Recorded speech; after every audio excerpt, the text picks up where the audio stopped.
radical left has taken over the Democratic Party.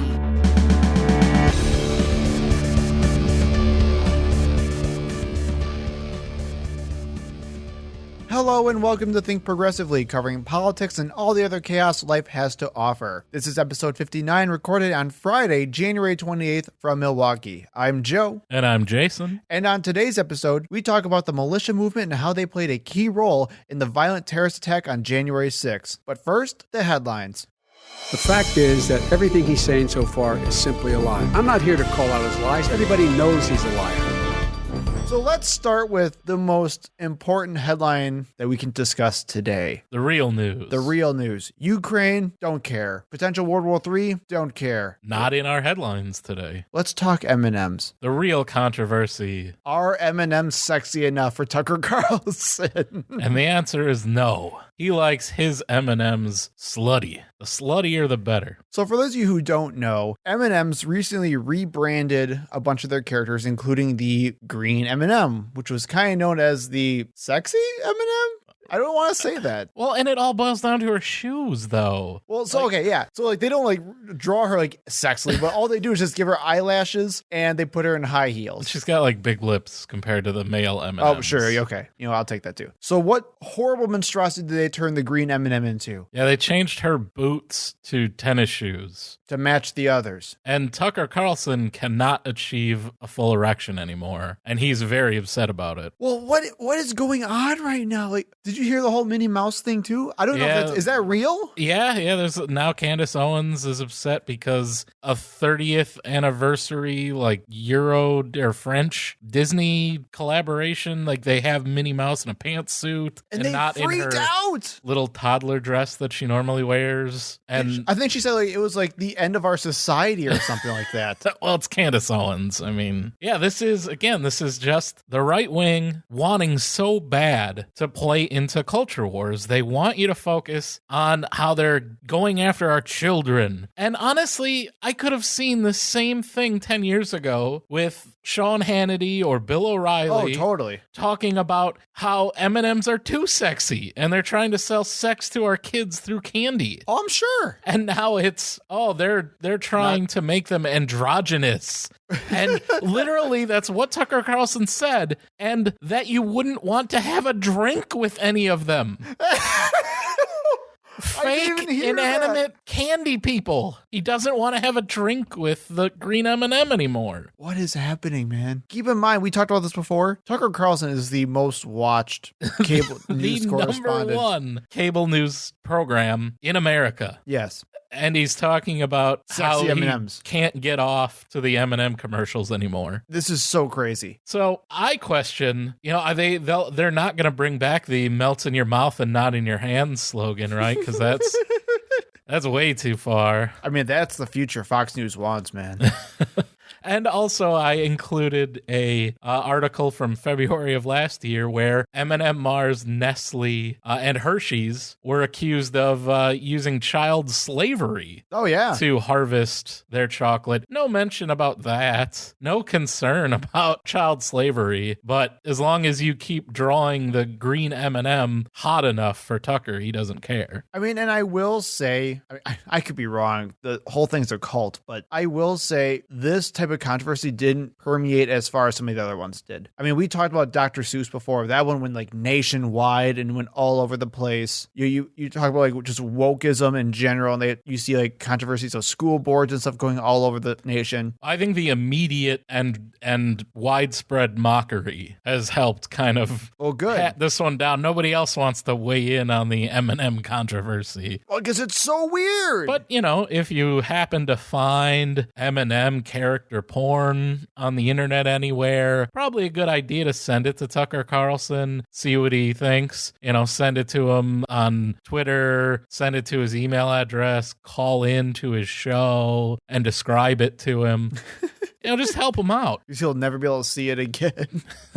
Let him know what he's going to be missing. So how about we do some real news now? All right, let's do some real news. So we went from fictional candy characters to fictional electors trying to overthrow an election. Well, kind of, actually. If you guys haven't actually heard, the U.S. Department of Justice is currently investigating Republicans who sent literal fake electors to cast electoral votes for Donald Trump. And that is across 7 states, including Wisconsin, that Trump lost. So 7 states that he would have needed to flip in order to have won the presidency, which he did not in our recent fair and free election. Now, and where some states have actually trying to weasel their way out of it by saying, well, we just put in some language saying that if Trump did happen to win, these are the electors that we would go towards. Well, that's totally reasonable and not shady at all. No, but again, I say some states. And 5 of those 7 states, they also had to falsify a certification by the governor. Well, and let's talk about that. So at least in Wisconsin, at our own capital, Republicans actually met to create fraudulent documents and fraudulent certifications and sent them to the National Archive as electors saying Wisconsin electoral votes went for Donald Trump, not Joe Biden, declaring Donald Trump the winner. Fun fact, actually, recent documents obtained by State Senator Chris Larson shows that Congressman Scott Fitzgerald is actually connected to this whole thing by reserving the room conveniently on the exact day and time when it happened. On the Capitol grounds, in the state Capitol grounds, Yep.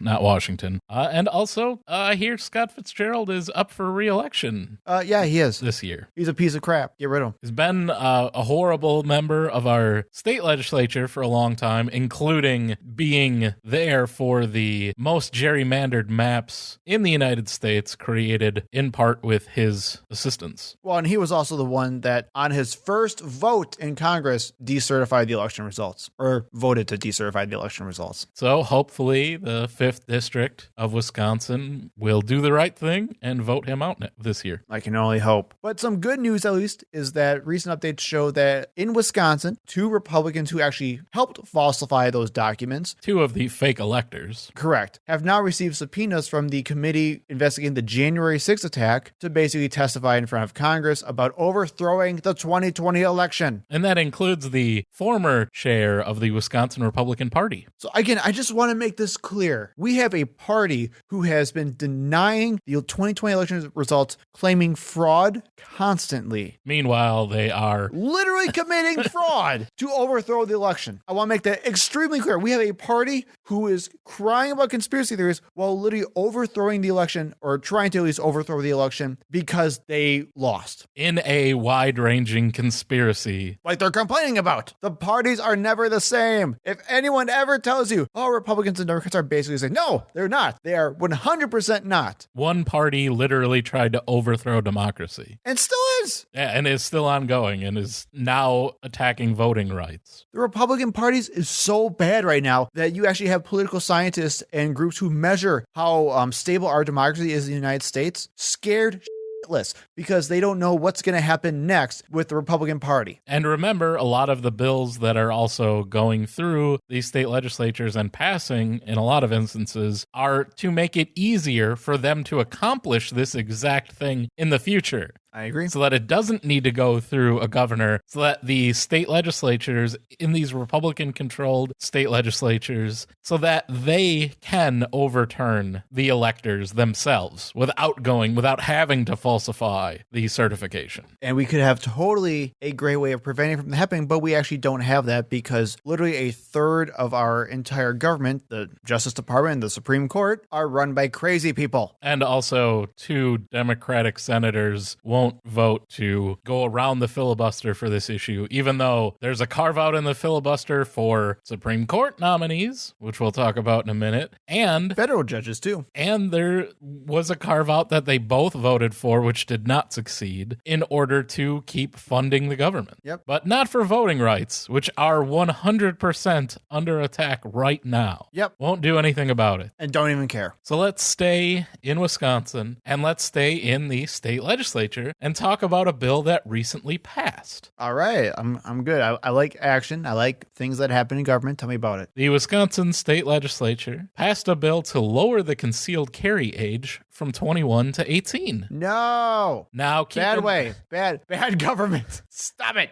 Now, keep in mind that anyone under 21 cannot legally purchase a firearm from a licensed gun dealer. Correct. So they would only be able to purchase their concealed carry firearms from the gray market or private sellers, which are generally not regulated at all. And also, along with that stipulation in the bill, it would also allow legal gun owners to have their weapon in their vehicle when dropping off or picking up their child from school, and that would include people who are going to high school and are 18. So your high school seniors, your dumb juniors, that sort of thing, they would be allowed to have a loaded firearm in their car. Yep. Just think about all of the stupid people that you went to high school with, and if it would have been a good idea if they had a gun for them to legally have a gun in their car during school. Like, we don't have enough school shootings the way it is. Yep. And this would also allow anyone that has a concealed carry license from any other state to be legally armed in Wisconsin. I don't know what that means about Texas, in which you do not now need any sort of permit to conceal carry. I guess you just wouldn't in Wisconsin either. I don't know. The good news is this will 100% be vetoed by Governor Tony Evers,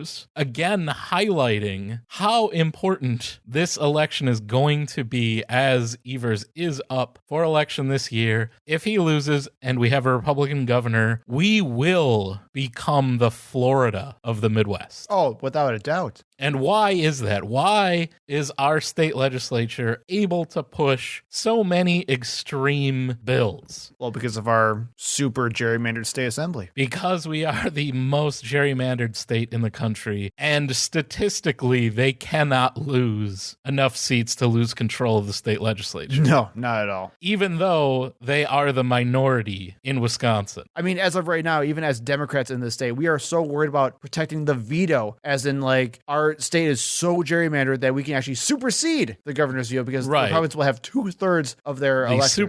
The super majority. Exactly. And they would be able to, yes, override. Just by gerrymandering alone. Mm-hmm. And like you said, they are the minority party in this in this state. And due to electoral map shenanigans, they were able to artificially manufacture themselves this comfortable majority in the state legislature. Exactly. And the fact that our state Supreme Court is majority conservative means that they won't do anything about it. And the United States Supreme Court, being conservative majority, they've already ruled that they will not do anything about it. Which is still, it's insane to me. So again, I know a lot of our listenership is in the state of Wisconsin. It's where a lot of our focus is politically, obviously. It is so important. I don't care. I'm not a big fan of Tony Evers. I don't think Tony Evers is like the Joe Biden of Wisconsin. Are you serious? Like, he came out yesterday with a proposal to give $150 to every Wisconsin resident with our budget surplus. And no one's happy about it. He's going to give us money and we're not happy about it. No one likes Tony Evers. But I'm still happily voting for him. You bet your ass we are. And everybody should be, because he's literally the only thing standing between us and complete chaos in Wisconsin. Did you hear about how there's a new Republican candidate for governor? No, I have not heard. It's going to be Rebecca Kleefisch. We've talked about her. You can see our Rebecca Kleefisch episode. That's going to be the Republican nominee. Who are you talking about? So Republican Kevin Nicholson, who actually ran for U.S. Senate in 2018, way Trumpier than Rebecca Kleefisch, and also apparently thinks Kleefisch is as dumb as, I quote, a bag of hammers. And that's what we did talk about in the Rebecca Kleefisch episode. I mean, he is how much the Scott Walker administration hated her. Right, and he's not wrong either. She is very dumb. But now we have even crazier people who are going to try to push Kleefisch to the right of where she is. Which is pretty extreme already. The way it is. She was more right than Scott Walker. Oh yeah, big time. So make sure you get everyone to vote for Tony Evers. He needs money and he needs support. Go help him out. And you might actually be able to use a Dropbox. As we talked about in the last episode, the judge that banned the use of Dropboxes, that decision was overturned.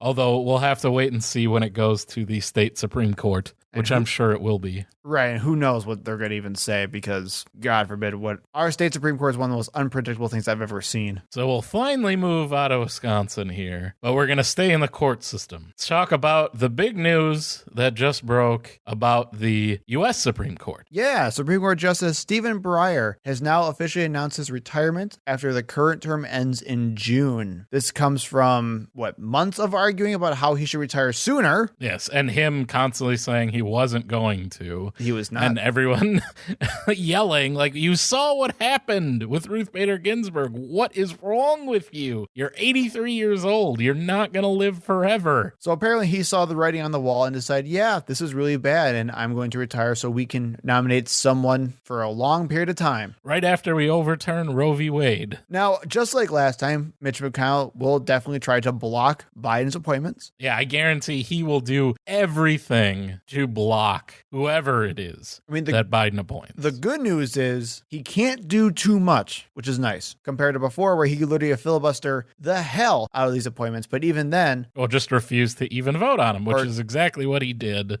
with Merrick Garland when they stole the Supreme Court seat. So, but also, unlike other times where they stole our Supreme Court seats, we have time on our side. Actually, good news is Biden already said that he plans on having a Supreme Court justice nominated in February. And then if things go relatively smooth, you'll actually see that person nominated in March. The other good news is that Breyer did say that he will only step down and officially retire until a new Senate justice is actually confirmed. So if something stupid happens and we can't nominate and confirm somebody, he will go into cryogenic slumber, basically, and become the new RBG.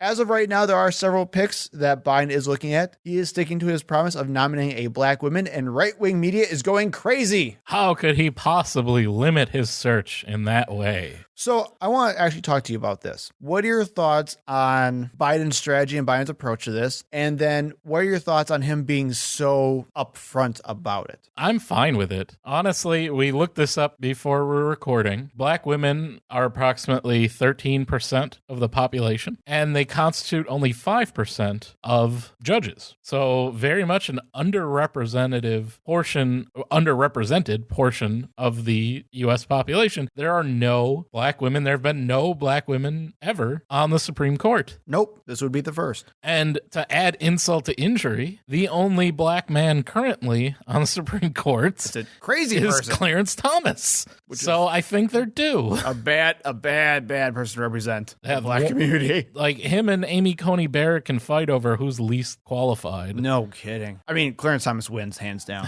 He's the worst. He's judge. Literally the worst. So I don't have a problem with it. This idea that there's only like one person in the country that's qualified, and that, you know, Biden should turn over every rock to try to find that one person is stupid and wrong. Well, there are many qualified people, and in that circle of many qualified people, there are many qualified black women. Yes. So let's talk about that a little bit. So I think one thing that makes me very angry with this is, I mean, one, you know, this is already, it has to deal with racism. They wouldn't freak out about being qualified or finding, you know, unqualified people because they didn't when Trump was in office. Trump specifically wanted to replace Ruth Bader Ginsburg with a conservative woman. He said that he held off the Amy Coney Barrett nomination instead of having it when the Brett Kavanaugh nomination was through. He said he was waiting on Amy Coney Barrett for replacing Ruth Bader Ginsburg. He said that. No one complained. Well, and what makes me even angrier is that, so for Trump's federal judges, he has nominated, I think, more unqualified federal judges, and not by my standards, but literally by, you know, the National Bar Associations and other legal groups' standards than almost any other president in our entire country's history. So that's already one point against them, where they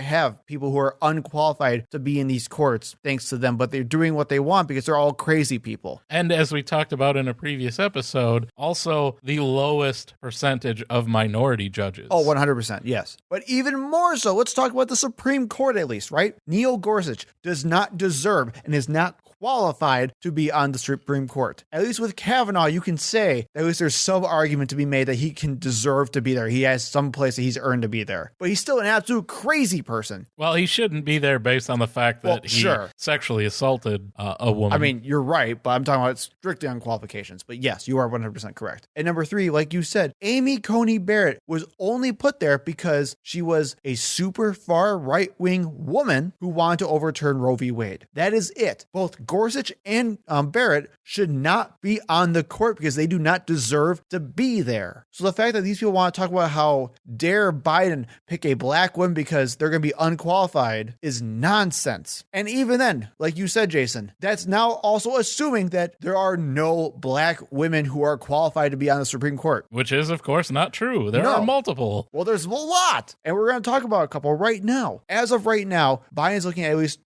2 main people. There's a whole list of that he's actually looking at, but there are 2 key frontrunners. Number 1, which is the biggest frontrunner right now, is Ketanji Brown Jackson. She is 51 years old, and she is on the D.C. Court of Appeals. For those of you who don't know, the D.C. Court of Appeals is actually like the second most powerful court in the entire country next to the Supreme Court. It's the AAA. I mean, basically. Supreme Court's the majors. Basically, if you get nominated and confirmed to the D.C. Court of Appeals, you are on immediately the short list to go to the Supreme Court. So recently, she was actually just nominated and confirmed to be on the D.C. Court of Appeals last year. I think it was like 53 to 47. I think that was like the final vote. She actually got a couple of Republicans on it, including Lindsey Graham of all people, which was weird, but fine. Before that, she was a public defender where she worked and helped multiple cases, especially people of color. And there was a lot of talk about how Biden was actually handpicking her already and grooming her for the SCOTUS. Don't say Biden and grooming. Good point.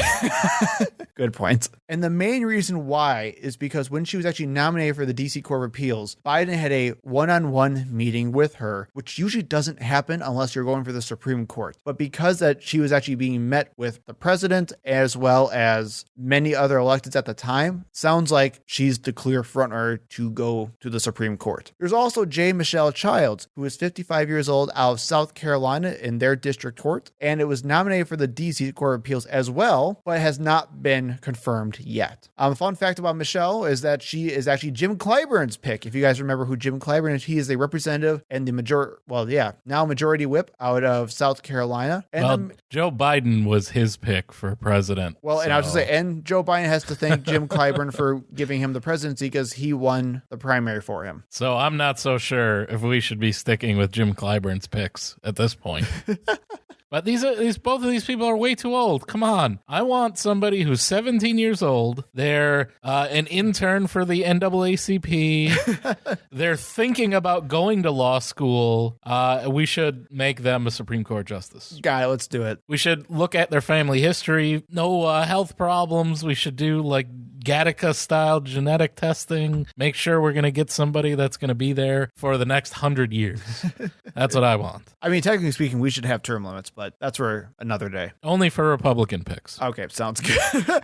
Sounds good. So we'll keep an eye on this. We're expected for this to move very quickly, and you'll probably have some more news about this in about 2 weeks when Biden officially nominates probably one of these 2 women. I guarantee you Republicans won't agree. Me too. It could literally be Candace Owens, and they would still disagree. Black! What'd you say? Black! I'm only saying this because I can't say the other word I want to say. So last week, Jason, you had a story on our docket that we didn't get to. Yeah, that we didn't have time for. It was 2 weeks ago. We didn't do a show last week. I'm sorry. We kind of ran out of time before our scheduled recording time. And it was about our favorite podcaster.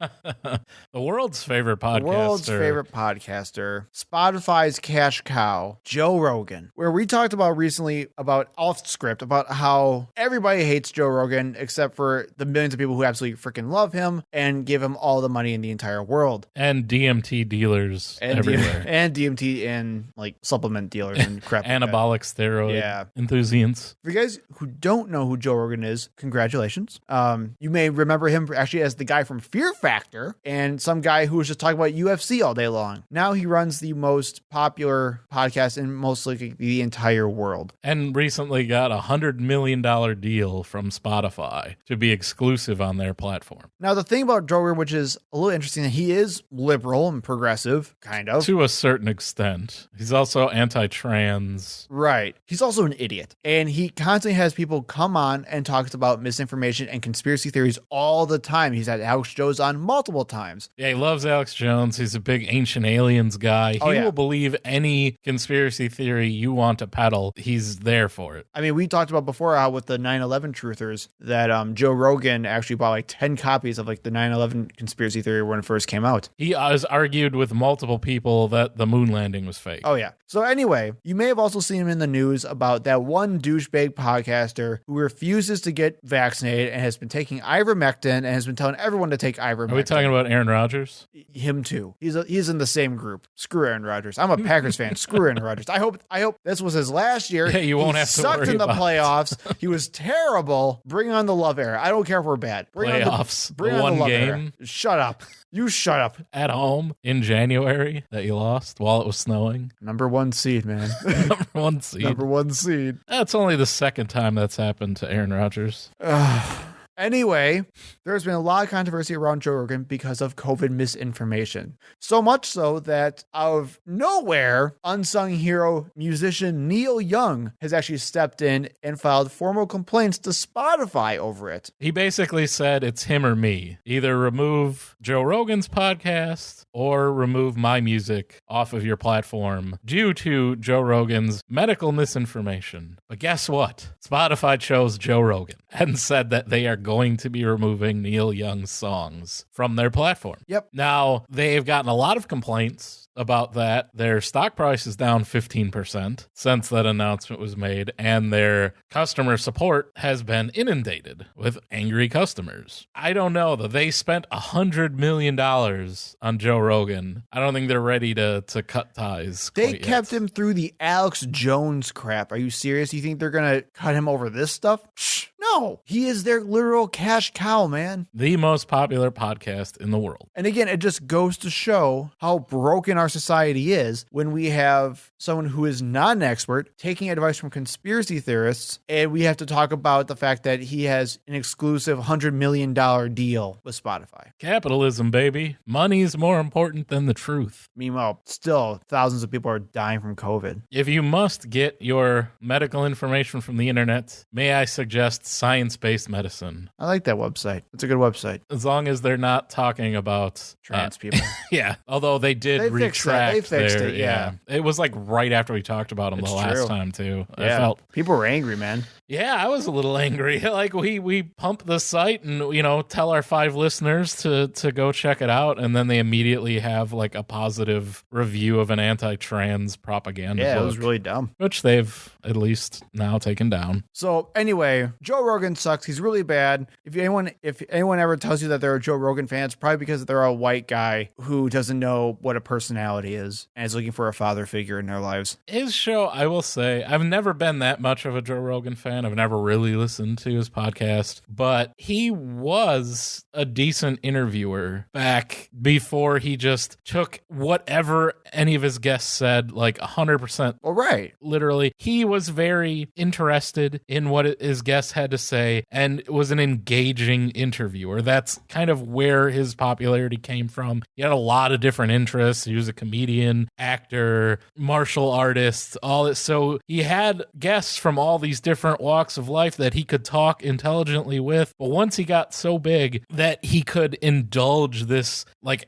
you said, Alex Jones crazy conspiracy fetish with, there's the old saying, have an open mind, but not so much that your brain falls out. That's literally what Joe Rogan is. That's, if you were in the same room with Joe Rogan, you would have to step over the shrapnel that is everywhere from his mind being so very open. And that's the problem. And when guests try to correct him, if it's against what he has as an established worldview, like a guest recently tried to tell him that myocarditis is much more prevalent in people that have gotten COVID versus people that have gotten the vaccine, he pushed back against that and was like, well, that's not what I heard. What did you hear, Joe? And from whom? Because it wasn't the facts that are out there from the medical community based on the evidence that we have. Oh, you mean from Pierre Corey or any of the other crazy quacks that you have on your show? Well, is that what you heard from? That's what makes me so angry is that he can get anybody because he's so big. And he continues to get the craziest people on his podcast just to push the nonsense they do. That's what makes me so angry. He could have so many good conversations with actual medical professionals who know what the hell they're talking about, and he refuses.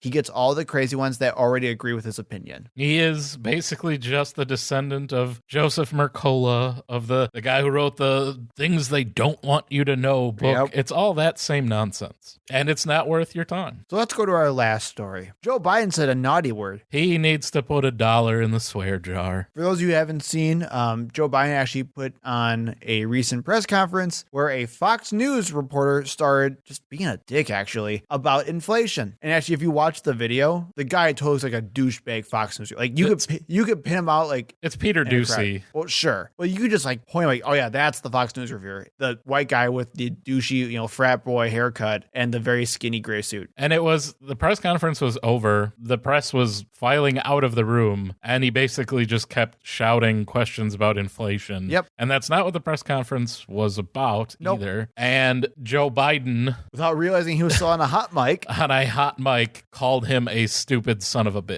And may I remind everyone, his dad is Steve Doocy, who is host of Fox and Friends. Yep. And is, I think, legally a bitch. Yeah, So I didn't know that. say a lie. Didn't. I don't know about his mom, but at least his dad fits the category. Yeah, it's not what you should want your president to say, honestly. But these are the same people that chant "Let's go Brandon" everywhere and love Donald Trump. They're like, "Oh, Joe Biden was mean personally to that reporter," and they all clutched their pearls until they broke. Donald Trump said the press was the enemy of the people. Well, yeah, I mean, he literally targeted people by name, like Colin Kaepernick, saying, "Let's make sure they fire that son of a bitch."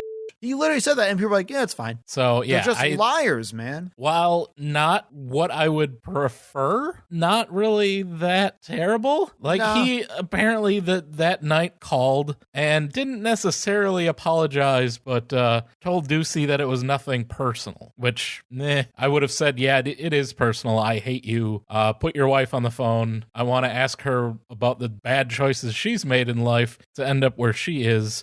If you're going to go there, you might as well go all the way, but I guess Joe felt bad about it, and he felt the need to call and try to make up. That's adorable. And they all lived happily ever after, and everything in America was fine. And we were all unified. And speaking of unified, let's talk about extremist pro-military groups, huh? Let's move to our main segments. That was really a productive segment, wasn't it? It's hard to get any word in with this clown. We're going to talk about the Patriot / militia movements, as they are really primarily the people involved in the violent terrorist attack that occurred on January 6th and is, kind of maintained its spot in the news as a major headline. So I wanted to talk about, who are these people? Are they really Antifa, Black Lives Matter operatives? Are they really FBI? What is the militia movement? Why are there all these different groups? And we're going to specifically talk about 3 of them. But first, let's talk about some history. Now, in looking through when these movements tend to spring up, when they become popular, it seems pretty evident to me that it happens during periods where white Americans, or, the people in charge, the white land-owning Americans, and I mean white like whatever we're considering white at the time, so maybe not Italians during some points, probably not the Irish during other points, because race is a social construct after all, but the people that have the most to lose, when they feel that iron grip loosening on the country, that's when the militias come out. And I think it can be traced back to the formation of the KKK, the Ku Klux Klan, following the Civil War and Reconstruction. For those of you who don't know what the KKK is. Yeah, I felt the need. Maybe you've heard the initials, you're not sure, you thought it was 3 strikeouts. Whatever. So that's the first militia. I guess, the first American militia. We freed the slaves. Blacks were getting citizenship and rights. Freedoms. Yeah, we can't do that. We got to rise up against that. Also, the big resurgence of the KKK came during the 1920s, during industrialization and the immigration boom. Because again, new group of people coming in, getting a piece of the pie that, they think they control. And also, it followed the 1915 movie Birth of a Nation, which was screened at the White House, by the way. Donald Trump was not our first explicitly racist president. Certainly not because some of our presidents owned people. Then we had the sovereign citizen movement and posse comitatus, which I have to be careful saying that word, in the 1970s, which really started pushing heavily into conspiracy theories, specifically involving anti-Semitism, the Illuminati, the Bilderbergs, this Jewish cabal that controls the media and the banks, and the belief that the federal and state governments are illegitimate. And a lot of times you'll see them as controlled by those groups, with county sheriffs being the highest level of law enforcement. And that is still a common belief in a lot of these militias today, that there is no law higher than the county sheriff. Everything else is illegitimate. They kind of ignore laws as they see fit. The sovereign citizen thing is really crazy. They think that there's some kind of magic spell that they can do if they use the right capitalization and punctuation and use the right colored pen for certain things and file the right paperwork in the right way, that they can become immune from taxation and any sort of legal issues they might have. They're famous for sometimes killing police officers during traffic stops for seemingly no reason, because they don't want to be put under the yoke of the system. Literally, it's if there's this one weird trick was a person, they're sovereign citizens. There's also a heavy anti-United Nations. They're very anti-globalist. I would say, so it's a very nationalist type of movement. Right. They're heavily anti-Marxist, socialist, because those groups became the new boogeyman. The Soviet Union following World War II, which eventually led to the Cold War in the 80s, and Ronald Reagan, who was very anti-government as well, kind of fueled that. Sure, I can see that.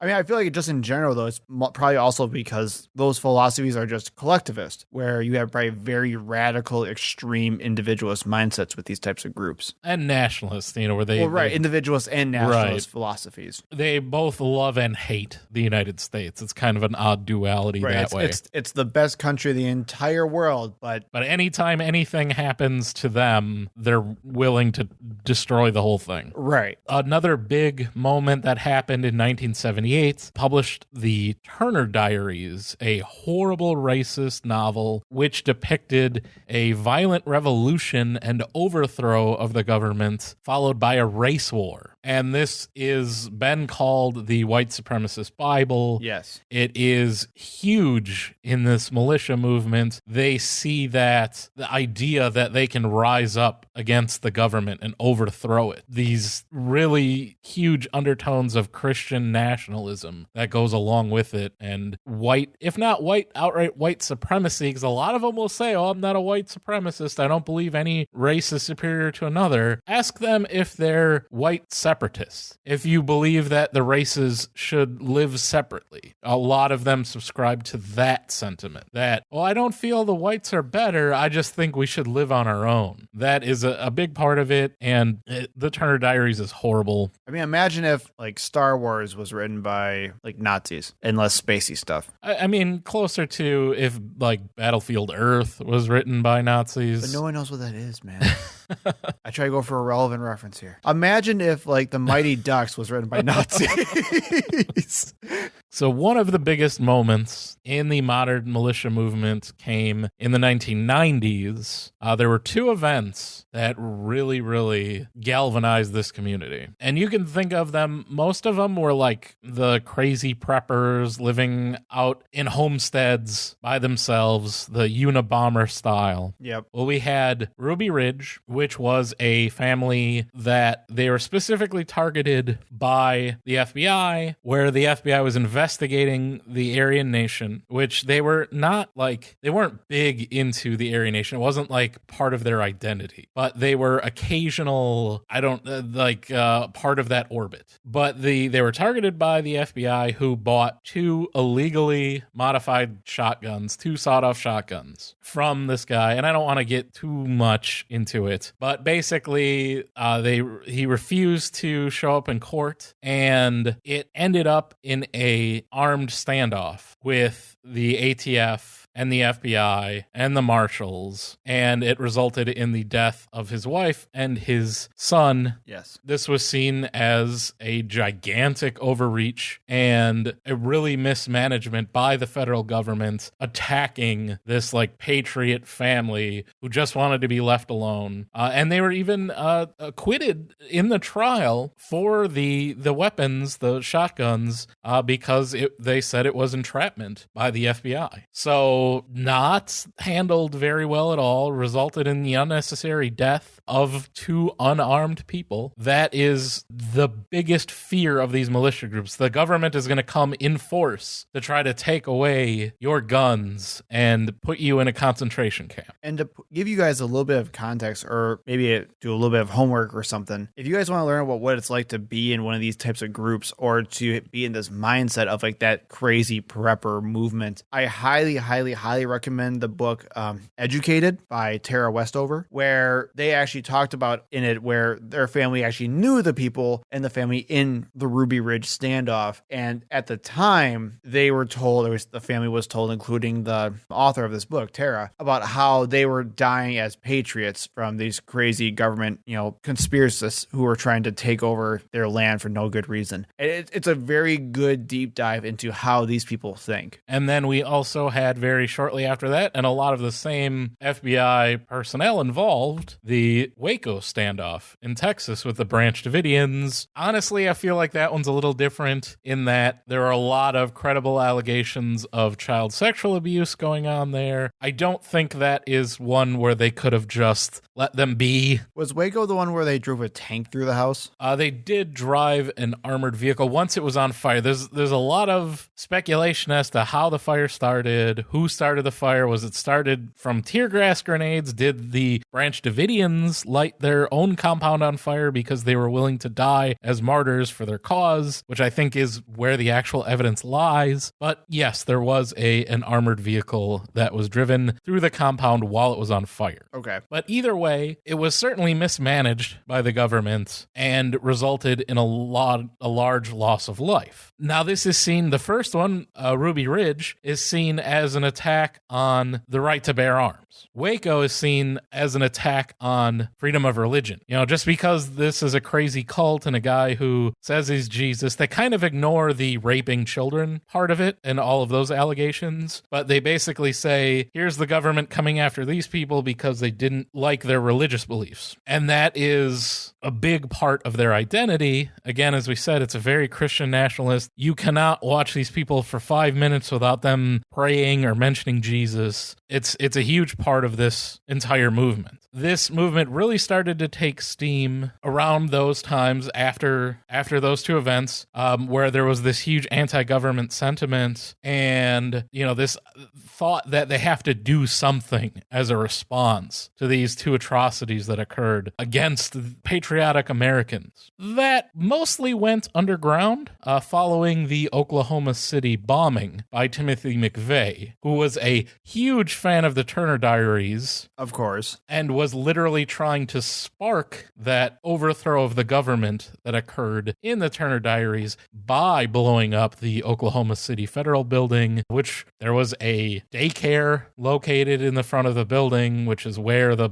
bomb went off. So we had a lot of dead children. Wasn't a good look. The nation didn't see it as some kind of righteous vindication for Ruby Ridge and Waco. I was mostly seen as a domestic terrorist attack. Because it was. As it was. But that really put a stop to this growing patriot movement and pushed them underground for quite some time. What made it spring back up again? What would be the huge government occurrence that would make these proud, patriotic Americans decide that they've had enough. I got it. I got some guesses for you. Oppressed for too long. It's just too much. All right, I got it. 9/11. No. Damn. The Patriot Act and the NSA. Ooh, good guess. Federal overreach for sure. No, they didn't care about that. The imperialistic ways that Bush went into the Middle East. Blood for oil. Yeah. No, didn't care about that. Most of their kids were getting killed in Iraq and Afghanistan. But Okay. yeah, whatever. Which, by the way, Timothy McVeigh became disillusioned with the government while over in Iraq during the first Desert Storm, but we don't talk about that. Okay. We elected a black guy as president. There you go. The presidency of Barack Obama. The number one thing that galvanized the current militia patriot movement 2008 election of Barack Obama. How dare we elect a black president? Because of course, right? Of course. So then we also had a lot of wins by these groups. You had the land disputes, which, by the way, with the Bureau of Land Management, those initials stay the villain from then until now for these people. They didn't have to change their chants or get new signs. The BLM has always been the villain for quite a while. When there was an issue with land usage, this is public land being used for private gain without paying anything to the government, which owns the land with the people, right? We all own public land, but apparently if you're a patriot, it's okay to use it for your private gain without paying anything for that. Cool. And that was with Cliven Bundy. Oh yeah, the Bundys. In Nevada. And the federal government had actually taken possession of, I think, like 400 head of cattle from the Bundy Ranch,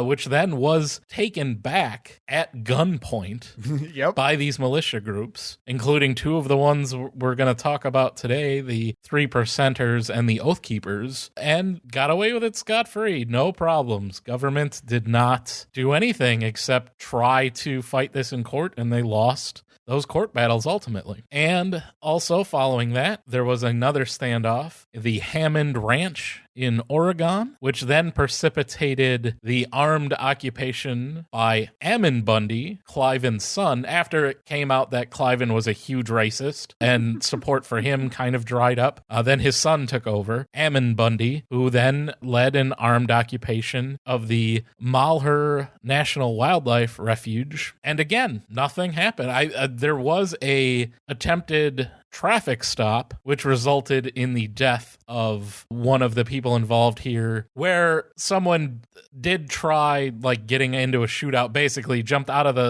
a moving car that was being followed by government officials and tried to pull a gun out of his coat and was shot. Unfortunately there's video of it. Everyone that was in the car was taking video. Clearly they told him to stop reaching, and then shot him. It wasn't a stop, freeze, get on the ground, pop, pop, pop, pop, pop, like you normally hear when it's an unarmed black person. Yeah. It was a pretty terrible thing and could have been avoided. But no charges filed again, or at least none successfully filed again. Everyone was free to go, including Ammon Bundy. Won all of his court cases in relation to this. So this really emboldens the behavior of these groups. They've won in armed conflicts with the federal government 3 separate times now. And this is in 2015. We're getting into the candidacy of a certain presidential candidate who is gaining popularity around this time, Donald Trump, and his rhetoric fits perfectly with the militia beliefs. This hyper-nationalism, hugging the flag. Like weirdly. Yes, like sexually, very kind of weird. Anti-liberal elites, aka Jews, love for conspiracy theories, persecution complex, everyone is out to get me. Trump was the perfect candidate for these groups. He is the avatar of the militia mindset.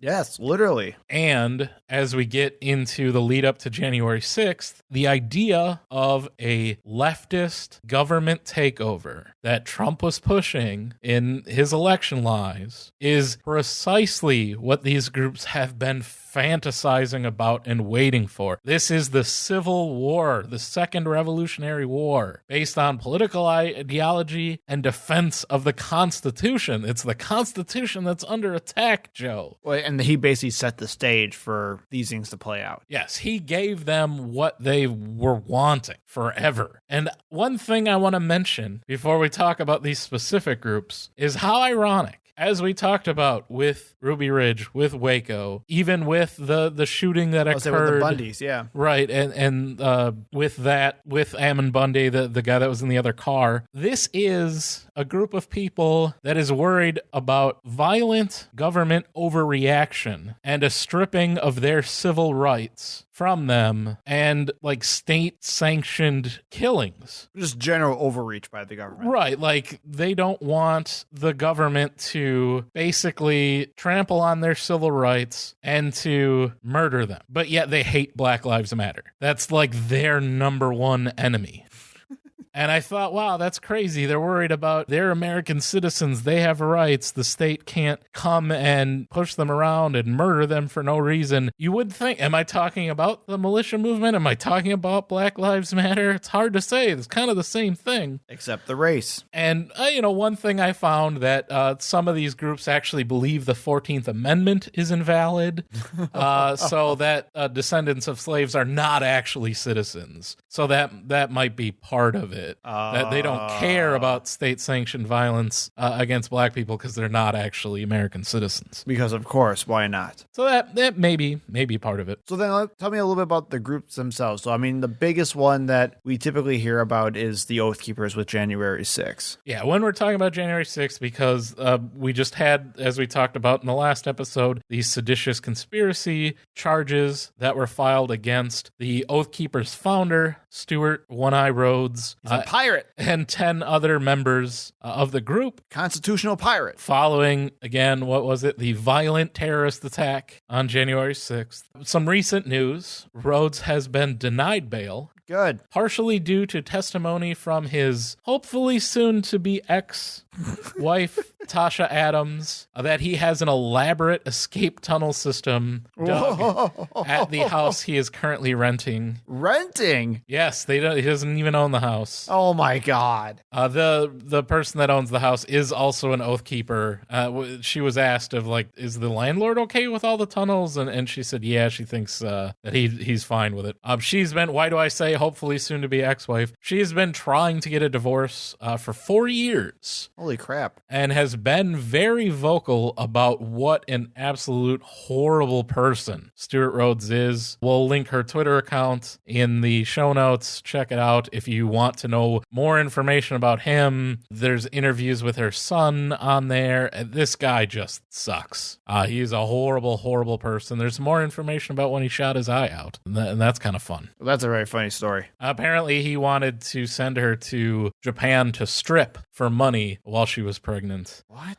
Yeah, it's some fun stuff. Take a look. So, from the Combating Terrorism Center at West Point, they wrote a very long report on the Oath Keepers and their role in the January 6th insurrection. Okay. I quote, on January 6th, 2021, 21 members of the Oath Keepers are alleged to have played a critical role in a wide-ranging conspiracy to storm the U.S. Capitol and disrupt the certification of the 2020 general election. The alleged role of Oath Keepers in the events of January 6th best exemplifies how the group's activities have varied and evolved from quasi-law enforcement operations to violent insurrection, domestic terrorism, while cloaking its activities in a patriotic veneer that supposedly seeks to guard the Republic from unseen malign forces. And that's about, I think, the best way to describe. They they consider themselves to be some kind of peacekeeping organization. When in fact they're literally terrorists. Right. They show up at like Ferguson during the protests that happened there following a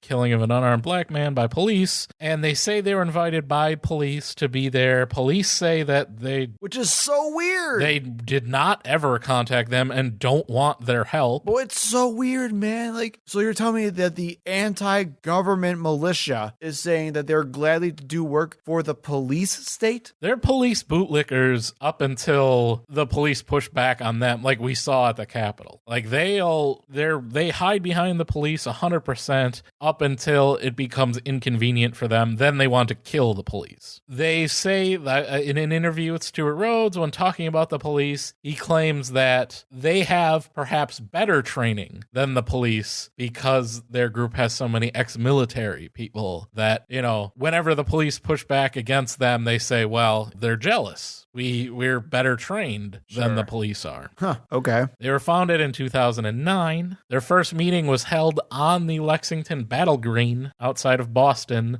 the site of the first battle of the Revolutionary War. Of course it was. Because they want to have another Revolutionary War. That is the purpose of their organization. Rhodes presented his Declaration of Orders We Will Not Obey, which is the foundation of their Oath Keepers, and led a mass oath-swearing ceremony along with other speakers who were there, mostly former military, and the main topic of conversation was talk of a new Revolutionary War. They are a national organization. They have a board of directors. They have also state and local leadership handled by individual chapters. There's always like infighting and weird stuff with all of these groups, as you would expect. Well, and I was going to ask, like, do you know how many people it started out when they first were founded in 2009? At that meeting, the one in the Lexington Battle Green, I saw a couple pictures. It looked like there were probably a couple hundred people there. Couple hundred? Yep. Oh my God. And this all comes, again, these are formed from this Patriot militia group. Like, they were always online. Like, this is, the internet is definitely a thing in the early 2000s. They form all these internet groups and they talk to each other. And like I said, everything was mostly underground, and they weren't like formal groups as there had been in the 90s following everything that happened at Ruby Ridge and Waco. Until when was this founded? 2009. Well, what happened in 2008? We elected a black person. That's what galvanized these groups to come off of the internet and start gathering in these groups in person and formalizing their militias, quote unquote. They are, as we said in the last episode, they seek explicitly to recruit current and formerly serving military, police, and first responders, so much so that non-serving members are referred to as associate members. So they're not even really considered full members of the Oath Keepers because they've never taken an oath. They're not current military, police, or first responders. Okay. Like I said, they were there, the standoff with the Bureau of Land Management, with Clive and Bundy, and following 2016, they became entangled with the politics of Donald Trump. And I think that's when Stuart Rhodes, as said by his hopefully soon ex-wife, he wanted to be an important person in American history. And he sees this as the way to do it. And I think he saw Donald Trump as the method that he was going to be able to get this done. How can I start a civil war? How can I start a new Revolutionary War? I want to be Sam Adams. I want to be Paul Revere. I want to be someone who's in the history books. That's like, he's got those narcissistic delusions, much like our former president. And like I said, you would see them, they started showing up at these anti-police protests. Anytime Black Lives Matter was protesting the newest murder of an unarmed black person by police, along the fringes were always these armed, tactical gear-wearing, AR-15 strapped to their chest, Kyle Rittenhouse guys looking to kill people and, protect private property. That was the Oath Keepers. That's what they were doing. And another quote from that report from the West Point. Yeah, the Combating Terrorism Center report. The post-2016 shift in threat priorities for Rhodes and the Oath Keepers from government tyranny to alleged leftist undermining of Americans' rights through supposed ideologically motivated insurrection. So, as you saw, what was the focus in the 90s and all through the 2000s, and Clive and Bundy and all that was going against government tyranny. In general, it didn't matter who it was, Democrat or Republican, it was just government tyranny. Right, they saw the government as their enemy. Yes. Now, back when they were cool. Oh, wait. Sorry. Once Trump is the president, well, the government can't be the enemy anymore because Trump is the president. So now it became these leftist groups. Well, and I think that really goes to show about how much damage Trump actually did as president, where we were talking about this when he was getting elected and as he was president, where you had so many people on the right saying that, oh no, his rhetoric's fine. He's just joking. You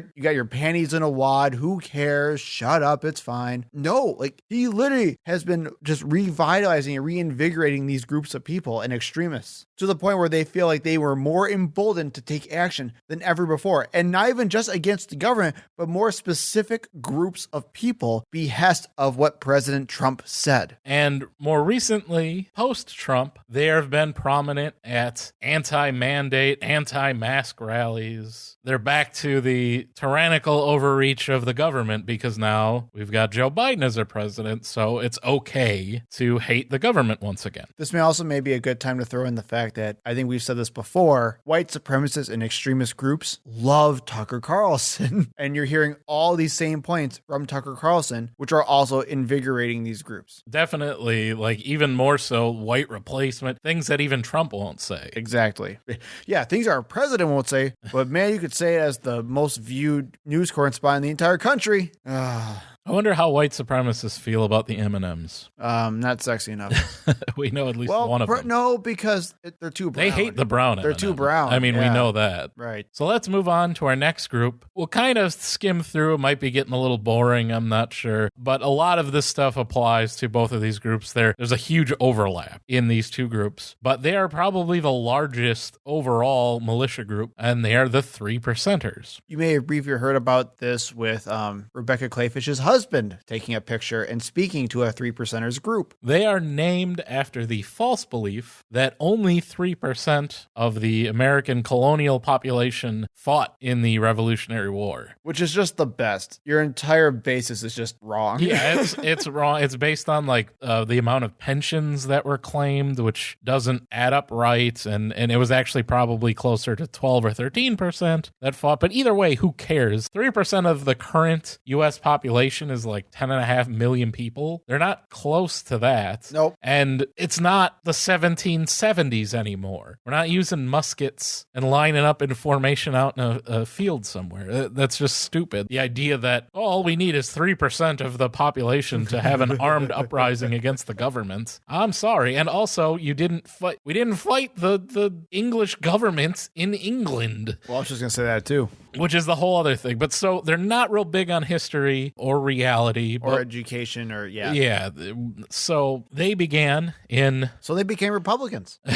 So guess what year this militia group began? I'm going to guess the Bush years. No. It's the Obama years, isn't it? It's 2008.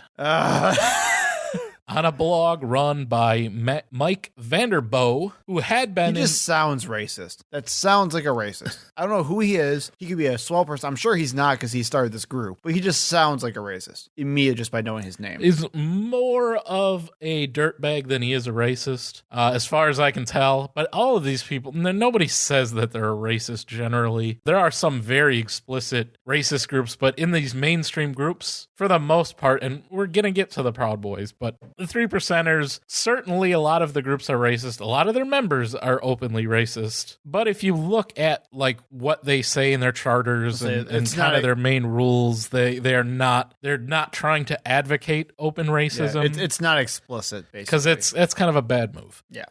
But he had been involved in the militia movement since the 90s. He'd started other groups, and he's a huge conspiracy theory guy. Of course he is. He really got started propagating conspiracy theories surrounding the Oklahoma City bombing because that was done by a member of the militia movement. So that can't be right. It's actually a false flag government conspiracy. Oh my God. So he was a huge part of that. Now, and remember, QAnon is a big part of all of this as well. All of these conspiracy theories have been kicking around forever. And QAnon is really similar to a lot of the posse comitatus stuff and this Oklahoma City bombing like nonsense page that I happened to look at from this guy. Well, and what I find it kind of interesting as well is just how, with their conspiratorial thinking, how readily they're able to dismiss the work of the people who are doing the same work they are. We talked about people in January 6th who were getting arrested for actually participating and fighting in January 6th who truly believed in this stuff, only to be dismissed by other QAnon believers as false flag operators. Yeah, Antifa, BLM. Right. And it's crazy. Same thing with the Oklahoma City guy. Good. Now, again, I'm not even going to pretend to even care about any of these people, but could you imagine going through all of that and then immediately thinking that, oh, now I'm not even considered a true patriot anymore because I had to be a false flag because it would have gone differently or something. And the funny thing is, most of the Oklahoma City conspiracies involve a John Doe number 2, which was a wanted, like a police sketch that was circulated near the beginning of the investigation, which was actually the clerk at the truck rental, because they started figuring out who did it based on a piece of the rental truck that was left over after the bombing. They were able to trace the serial number back to the rental place it came from. Okay. And the clerk had misremembered when he was trying to think of what the guys looked like that rented the truck. He misremembered someone from the previous day and gave them a description of that person too. And then later remembered, and also like the records show that no, that guy had actually rented the truck before. But because they had this John Doe number 2 that was never arrested as part of this, that became this huge conspiracy. Gotcha. Even though it's easily explained and we know who the guy is, all of that, it's still a conspiracy in these people's minds because they're nuts. Interesting. Now, the 3%ers are not a traditional organization. They're more of a sub-ideology of the militia movement. And what do you mean by that? They're not there's no national 3%er group. Okay. There are a lot of groups that are both national groups and local groups that use 3%er names, 3%er logos, ideology, all of that. There's a lot of merchandise, but the 3%, like the Oath Keepers, is a national group that was started by one person. The Proud Boys is a national group started by one person. And they're actually organized as a real group. Yes, 3%ers are more of like an online message group. I hate to put it like this. I don't want to even make the Antifa. Well, I was thinking like Antifa or even like Black Lives Matter, where there was like the one group that actually started, a Black Lives Matter organization, but even then it's so decentralized as a movement. Yeah, so 3%ers are more just the collection of anti-government, anti-gun control patriots. Got it. Who congregate on message boards and online groups. The guy who started it, Mike Vanderboe, that's what he had. He had a message board for a long time. And that's where he did speeches and things like that, but most of his communication came from his online presence. Got it. And that's really where the idea of this 3%er group came from. So like I said, there are many 3%er affiliated groups across the US and Canada. I want to outline a few and just show you that they are linked with current politicians. Okay. The 3% Security Force is the largest group. It's a national group headquartered in Georgia, run by former Marine Chris Hill. They're like almost like the Ku Klux Klan in that they have weird titles and stuff. I forgot what his is, but he's got like a sword hanging up on his wall. It's got God. Yeah, it's dumb.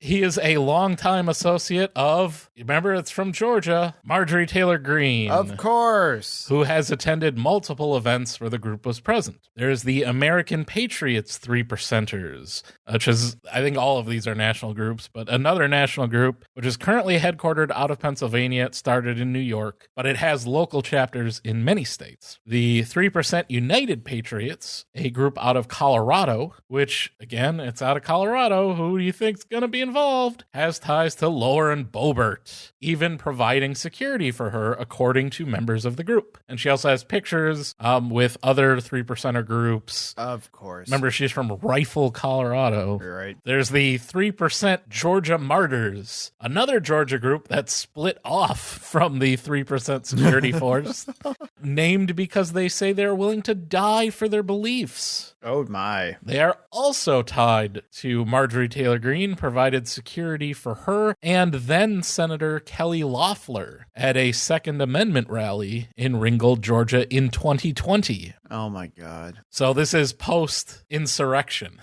They provided security for a currently sitting senator who has been accused of helping these groups infiltrate the Capitol building and showing them where different offices are. You mean Congresswoman? Yes. Now, there have been, this more than any other group, there have been dozens of instances of law enforcement in pictures and video wearing 3%er patches, masks, posting images on their social media accounts, tattoos, Which constantly get banned. and even flying 3%er flags at their houses. So just like the Oath Keepers, their membership is heavily stocked with current and former military and law enforcement members.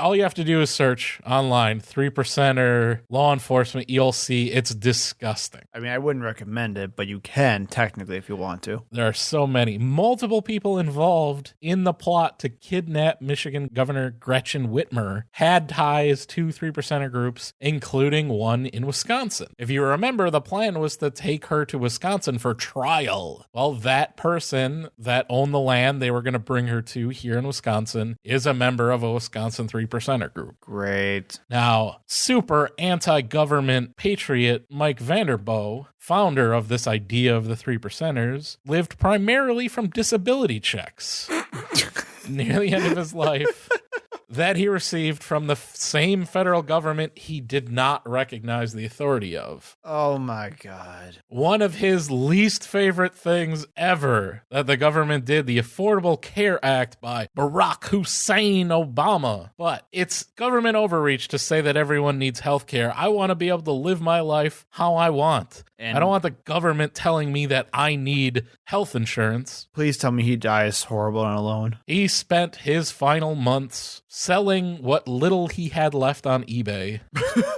to pay for his medical bills related to cancer treatments before his death in 2016. So what you're telling me is that there is a God. Well, I mean, as long as you ignore the fact that thousands of Americans die this same death who deserve it a lot less than Mike Vanderboe, and that we should just have free health care. I didn't say he was a moral God. I didn't say there were any ethics involved. I said there just was one. But yes, and I just found a random podcast in which someone was talking to Mike Vanderboe, and he was clearly near the end. Things weren't good. He was laid up in a bed. Okay. And he was like, yeah, go to eBay, and I got some tents there. And, Oh, dear. I think we got some leftover patches, and I need to pay some bills. So if you can help me out, and I was just like, don't you see? Your ideology led you to this. This is what you advocate, but they don't see it. Well, because it's literally a cult. I mean, again, we talk about extremist groups and pro-military groups. We need to understand that there are cult dynamics and cult psychologies that go into this thing. People get wrapped up into this just like they do with Jehovah's Witnesses and Scientologists. This is a cult, and people will not escape it because they are actually victims of other people who get pushed onto them, and then all of a sudden they find themselves in these horrible extremist groups. And hopefully, I know we're running long here, but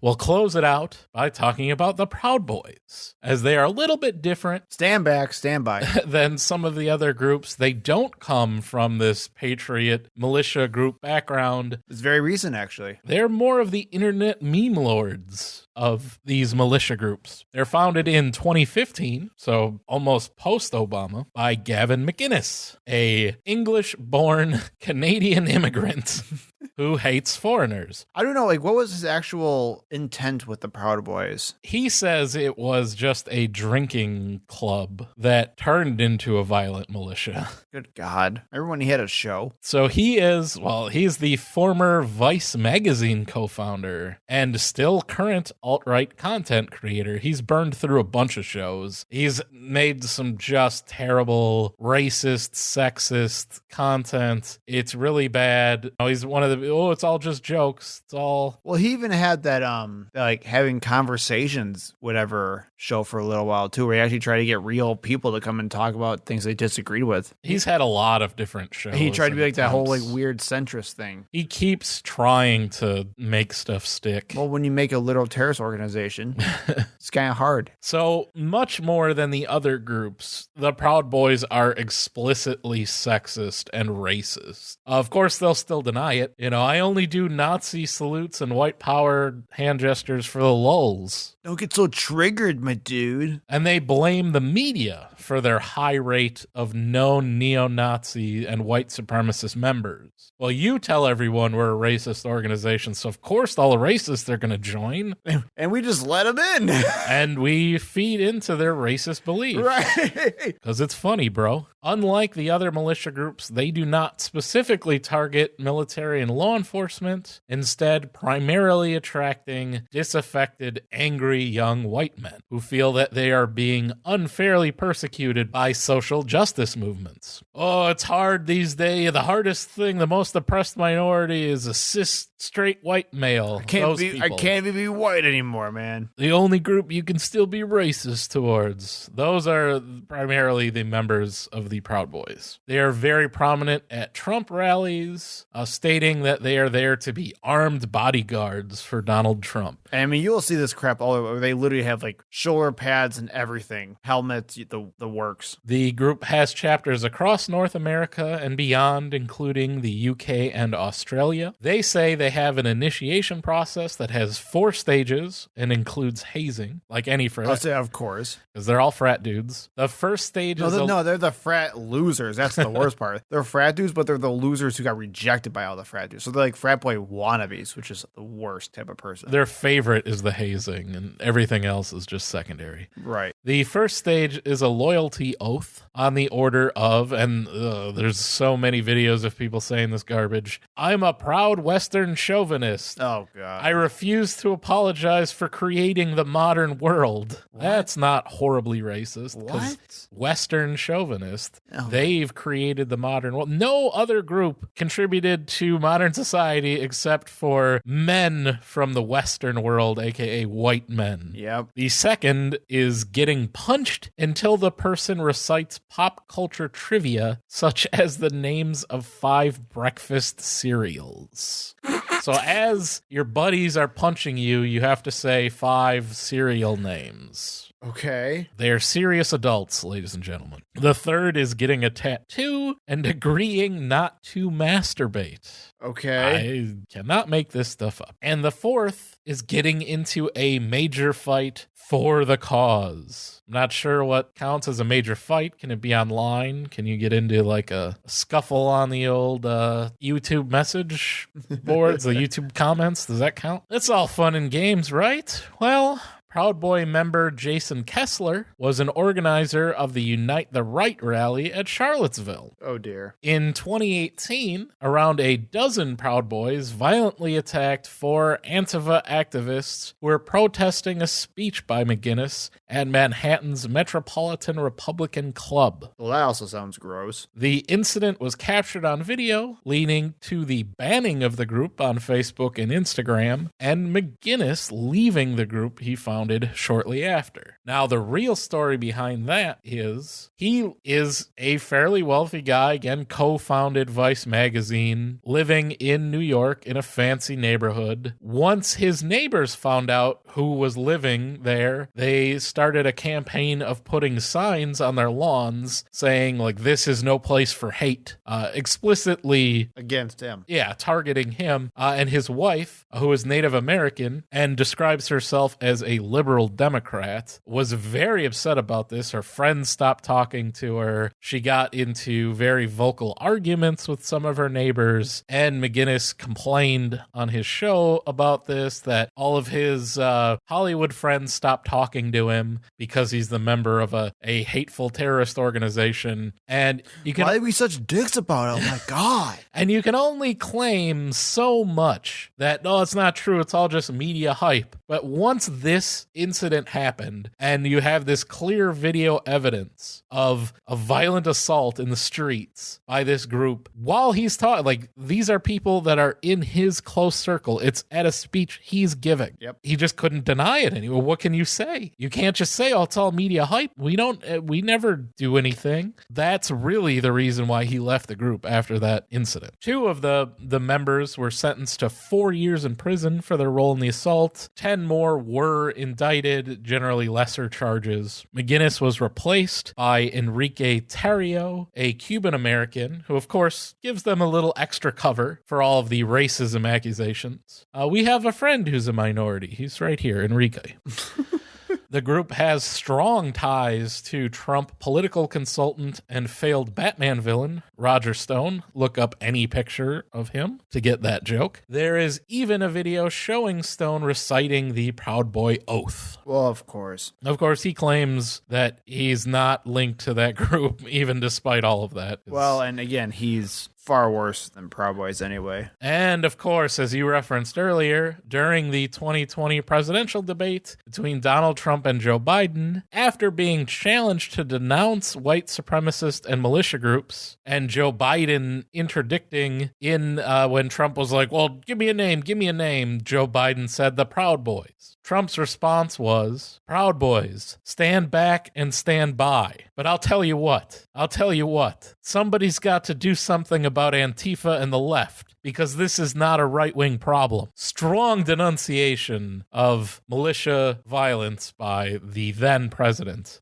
Donald Trump. And again, feeding directly into their propaganda. Well, the real problem is Antifa and the left. They're the real violent culprits. It's not the right-wing militia groups. So this led, of course, to an immediate increase in Proud Boy social media membership and engagement, which they're making money off of, as well as a 5-fold increase in membership applications, according to Tarrio. So directly from Donald Trump's basically endorsement. I mean, he was told to denounce them. He essentially endorsed them and led to them becoming more popular. Now, as we're getting closer to their involvement in January 6th, on December 12th, 2020, members of the Proud Boys targeted Ashbury United Methodist Church, the oldest historically black church in Washington, D.C., after pro-Trump protests earlier that day. So they spent the day having pro-Trump protests, and that night, they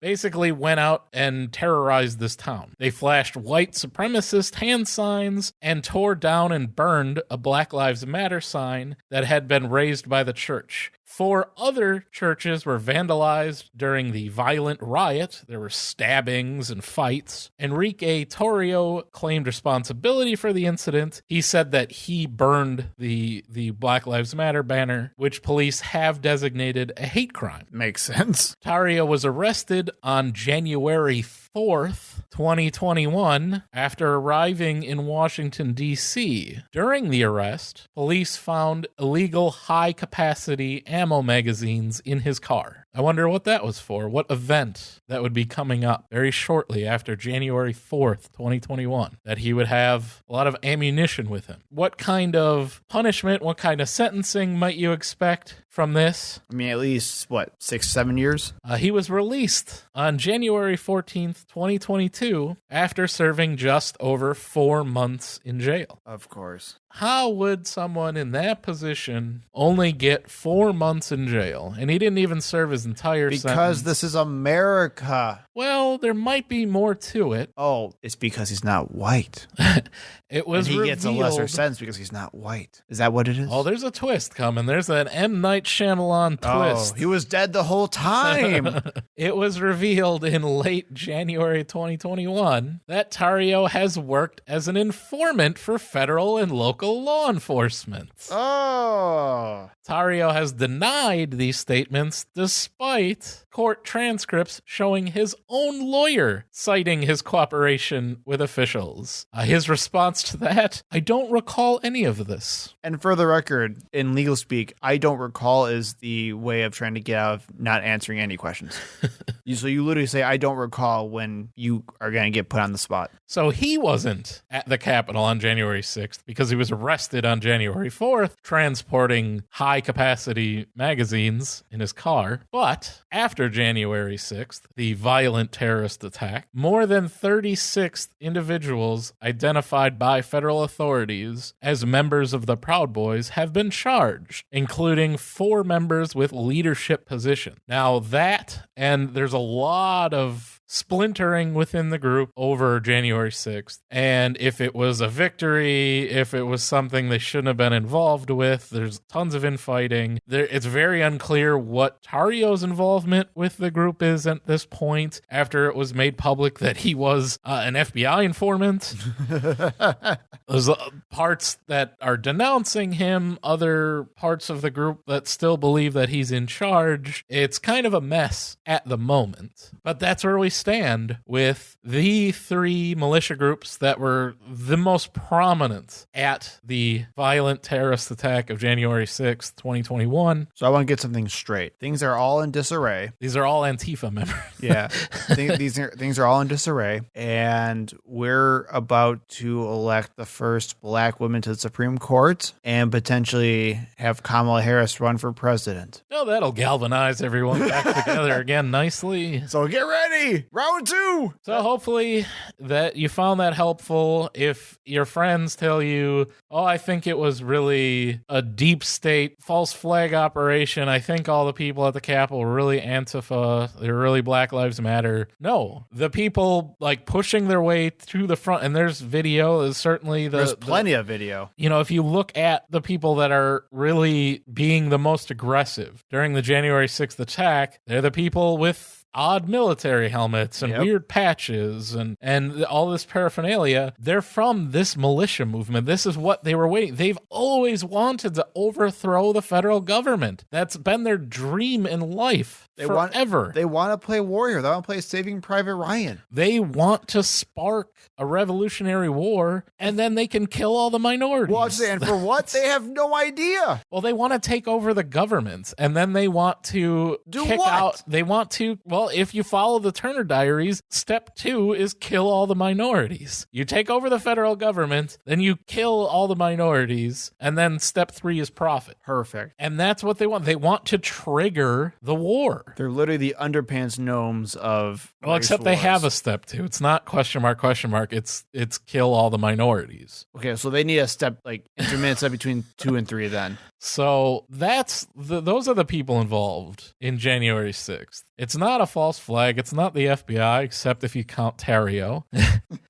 And it's not Black Lives Matter. It is these people. These people were always there. They're the people in the compounds. The only thing that I will say that I'm surprised about in all of this, if you look at Ruby Ridge, if you look at the Bundys, if you look at the other rancher in Oregon, usually trying to arrest any of these people or in any way assert like dominance or control or like any kind of government, I guess, control, any kind of like authority.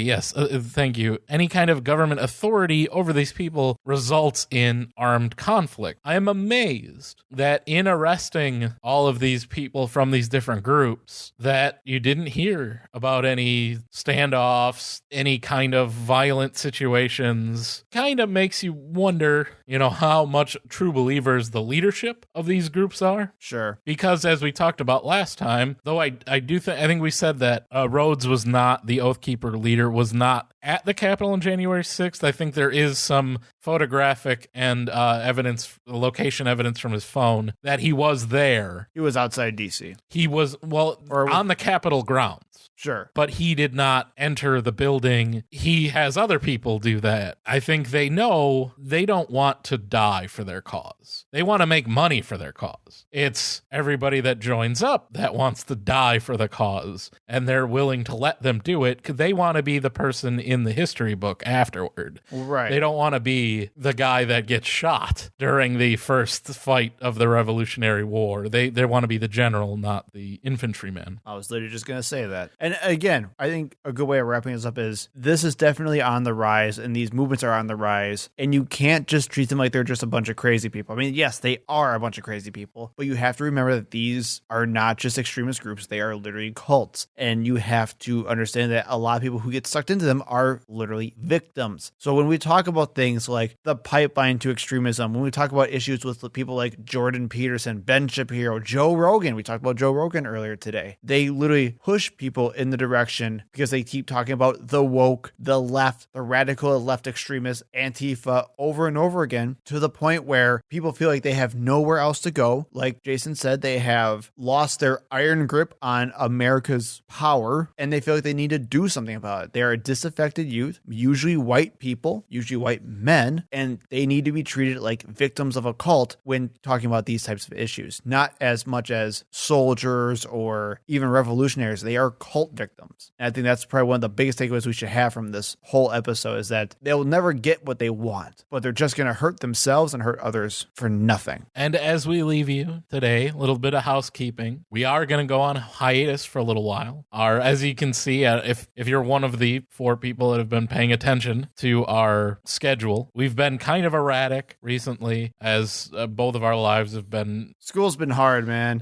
School's been really hard. Very hectic, and we are going to take some time off. So I'm not sure when we are going to speak with you all next, but we gave you an extra long episode here. I'm going to have a hell of a time editing all of this, but I rambled on forever. I am sorry, as always, with all of our episodes that you had to listen to that, but you're going to get a bit of a break now. So until we record again, we say goodnight. Thank you for listening. We hope to see you in the next episode. You can find us on Facebook and Twitter at ThinkProPod. You can email us at thinkpropod@gmail.com. And remember, when in doubt, think progressively.